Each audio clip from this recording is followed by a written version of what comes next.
HR Basics is a series of short lessons designed to highlight what you need to know about a particular human resource management topic. In today's HR Basics, we explore training and development, discussing the importance of the actions employers take to improve the performance and better staff through learning and growth opportunities. Training is the development and delivery of information people will use in their jobs. This definition distinguishes training from other situations where people are provided information, but they're not necessarily expected to use it. The distinction between training and non-training activities is an important one. Mainly, the process for developing training is substantially different from that of non-training activities.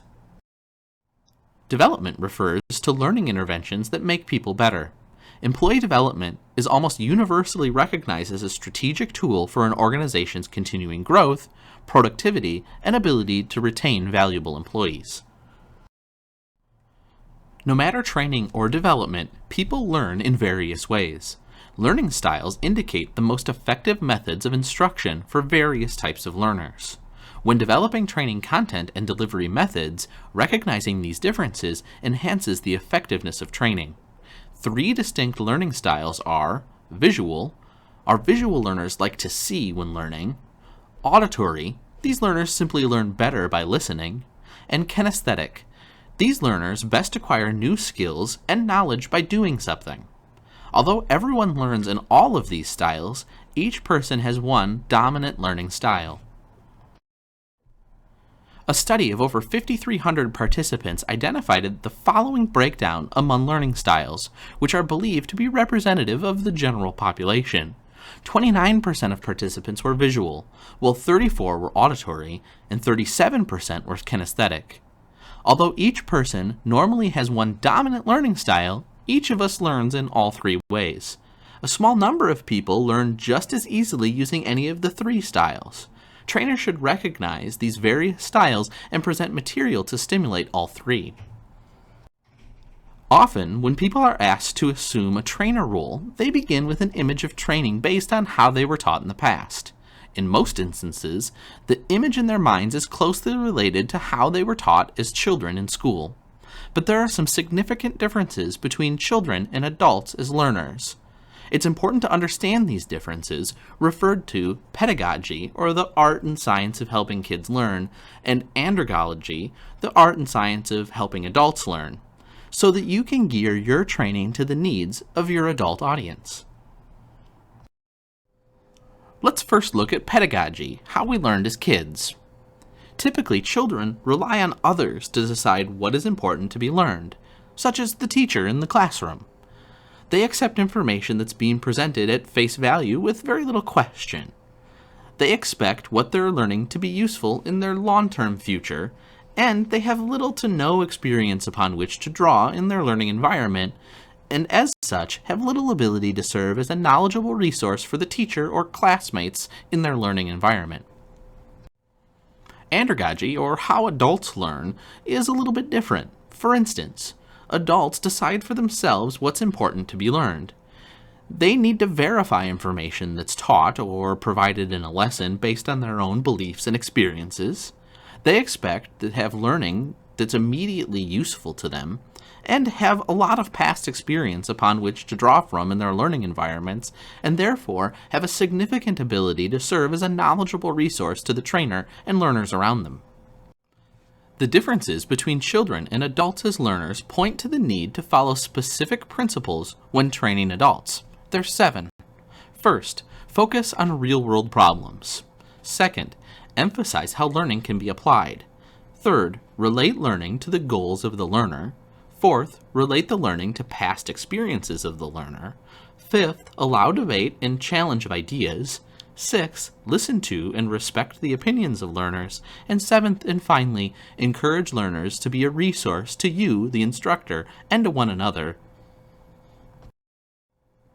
With that, you can see it's important to know and understand the most basic training tool used by professional trainers. It's called the ADDIE model. You see it here. The ADDIE model is a generic, systematic, step-by-step framework that trainers use to develop great initiatives. In the first phase, analysis, needs and objectives of the learning are established. In the design phase, learning objectives, session structure, and resources are identified. During the development phase, content for the training session is completed. The implementation phase involves the preparation and delivery of training content, and finally, the evaluation phase is an ongoing process that ensures all stated goals of the learning process will meet specified needs identified in analysis. Many organizations, recognizing the strategic importance of learning, strive to become learning organizations. A learning organization embraces a culture of lifelong learning, enabling all employees to acquire and share knowledge all the time. Training processes are carefully scrutinized and aligned with organizational goals. Managers take an active role in identifying training needs and helping to ensure that employees use their training in their work. Also, employees are actively encouraged to share knowledge with colleagues and other work groups. In a learning organization, training is seen as one part of a system designed to develop people through continuous learning. A great way that learning organizations practically apply their commitment is an organizational university, commonly referred to as a corporate university, as a model for delivering organizational learning. To gain the advantages of centralized training, many organizations use the organizational university model. Organizational universities are internal, organizational entities designed to brand and execute training and development initiatives that foster a culture of learning. A corporate university can help make learning more strategic by providing a clear mission and vision for learning and ensure that it's aligned with business needs. It can also help organizations who have a strong business culture and values ensure that those values and mission are emphasized in learning curriculum. This occurs through providing consistent training activities, disseminating best learning practices, effectively using technology, and establishing partnerships to develop custom training programs that serve employee and organizational needs. Organizational universities represent one of the most powerful growing trends in the organizational environment today. Experts estimate that more than 2,000 organizational universities exist in the United States. The number of organizational universities is growing. Currently, 29% of organizations are establishing an organizational university or planning to do so, and 95% of employees indicate a greater interest and connection with learning through an organizational university.